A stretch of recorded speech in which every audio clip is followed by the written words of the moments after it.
A determined village boy named David leaves his small hometown to chase his dream of becoming an engineer. The sprawling metropolis, a stark contrast to his quiet village, greeted him not with open arms but with towering skyscrapers that seemed to mock his humble origins. Facing hardship, hunger, and a gnawing doubt that echoed in the lonely corners of his tiny rented room, he found himself adrift in a sea of indifferent faces. The city was a relentless beast, demanding a price for every dream it nurtured, and David soon realized his ambition would not come easy. The initial funds he had brought from home dwindled with alarming speed, swallowed by rent, food, and the exorbitant cost of textbooks that were his only companions in the lonely nights.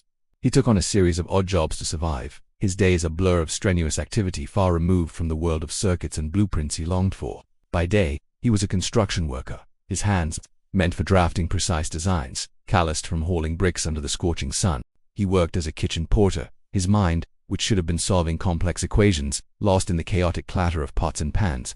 He delivered packages, navigating the city's labyrinthine streets on a rickety bicycle, each pedal a push against the currents of despair that threatened to pull him under. The city's indifference was a heavy cloak, and there were moments when the thought of returning home, defeated, was a tempting whisper.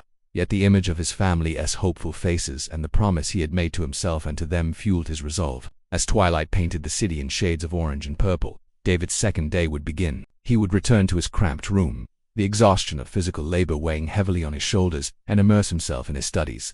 By the faint light of a single desk lamp, he studied tirelessly by night. The pages of his engineering books, a portal to the future he was so desperately trying to build. The world outside would fall silent, but his room was alive with the scribbling of his pen, the rustle of turning pages, and the quiet hum of a mind refusing to surrender. He devoured theories of structural integrity, memorized principles of electrical engineering, and practiced calculus until the numbers and symbols danced in his dreams. His nights were a solitary vigil, a testament to a spirit that burned brighter with every obstacle it faced.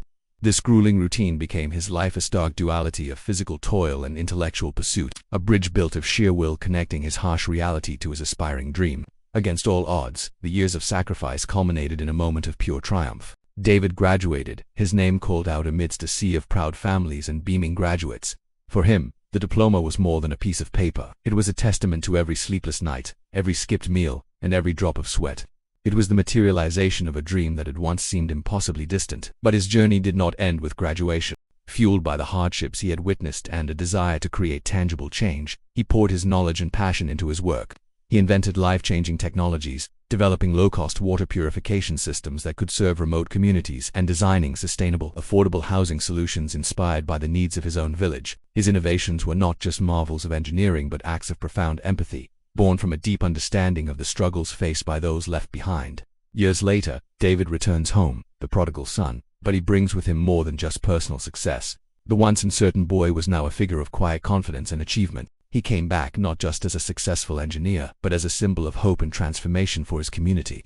His story became a local legend, a powerful narrative whispered from parent to child, proving that the circumstances of one's birth do not have to define their destiny. He invested his resources and expertise back into his village, building a new school, installing the water systems he had designed, and mentoring young aspiring minds who saw in him a reflection of their own potential. He was no longer just David, the boy who left. He was a beacon, a living testament to the power of perseverance, and a promise that even the most audacious dreams, nurtured with courage and relentless effort, can reshape the world.